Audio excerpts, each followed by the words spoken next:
Why do some regions, especially those with ancient histories, seem locked in endless conflict? The so-called Muslim world is often in the headlines for unrest. These lands are the birthplace of civilization, art, and faith. Yet peace remains elusive. We're told it's about politics, oil, or power, but the roots go deeper, into the story of Abraham, a patriarch to Jews, Christians, and Muslims. Abraham's family drama set the stage. He and Sarah, desperate for a child, turned to Sarah's servant Hagar. Ishmael was born. But then, against all odds, Sarah had Isaac. 2 sons, 2 mothers, and a rivalry that would echo through history. The division began not on a battlefield, but in a family tent.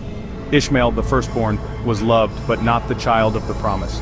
Isaac, the miracle child, was destined to inherit Abraham's covenant. This split, between the chosen and the set aside, became a metaphor for the world's divisions. The seeds of conflict were sown in jealousy and longing, not war. From this family 2 destinies emerged, shaping the spiritual and political landscape for millennia. To understand today's unrest, we must look back to this ancient story. The echoes of Abraham's household still shape the world. The quest for peace in these lands is, at its heart, a family story. Isaac's birth changed everything. He was the child of promise, and Sarah demanded that Hagar and Ishmael be sent away. Abraham, torn between his sons, followed God's instruction. Isaac would inherit the covenant, but Ishmael would also become a great nation. Hagar and Ishmael wandered the desert facing despair, until God intervened, saving them and reaffirming his promise to Ishmael. Isaac remained, becoming the ancestor of the Israelites, while Ishmael's descendants spread across Arabia. 2 brothers, 2 nations. Isaac's line would shape Judaism, Ishmael's the Arab peoples.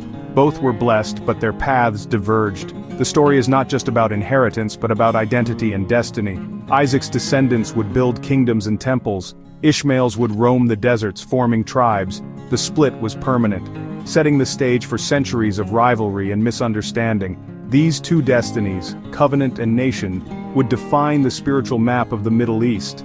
The world's great faiths trace their roots to this moment of separation. The consequences of that ancient choice still ripple through history.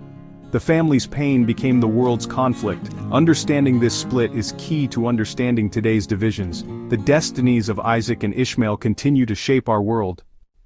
The angel's prophecy over Ishmael was striking. He will be a wild donkey of a man, his hand against everyone and everyone's hand against him. This foretold a fierce independence and a life of conflict. Freedom, but also struggle. Ishmael's descendants, the Arab peoples, embodied this spirit, nomadic, proud, and often at odds with neighbors and each other. The prophecy wasn't a curse, but a glimpse into a challenging destiny. The rivalry and unrest in the region echo this ancient forecast. The story of Ishmael is a lens for understanding the persistent tensions in the Middle East. Over centuries, Isaac's and Ishmael's descendants developed distinct cultures and faiths. Isaac's line became the Israelites, receiving the law and building a nation centered on Jerusalem. Ishmael's descendants, the Arabs, remained tribal and nomadic, their faith fragmented until the rise of Islam. In the 7th century, Muhammad, believed to be a descendant of Ishmael, received revelations that became the Quran. Islam called the Arabs back to the monotheism of Abraham, uniting the tribes under one faith. This new religion spread rapidly, forging a vast empire and a powerful spiritual identity. Islam honored Abraham, Moses, and Jesus, but saw Muhammad as the final prophet. The faith of Ishmael's line now stood apart from the Judeo-Christian tradition of Isaac. 2 spiritual streams, both claiming Abraham, now shaped the world. Their paths, once intertwined, had become rivals on the global stage. Islam's unity was short-lived. After Muhammad's death, a crisis erupted. Who would lead? Some chose Abu Bakr, a close companion. These became the Sunni, valuing community consensus.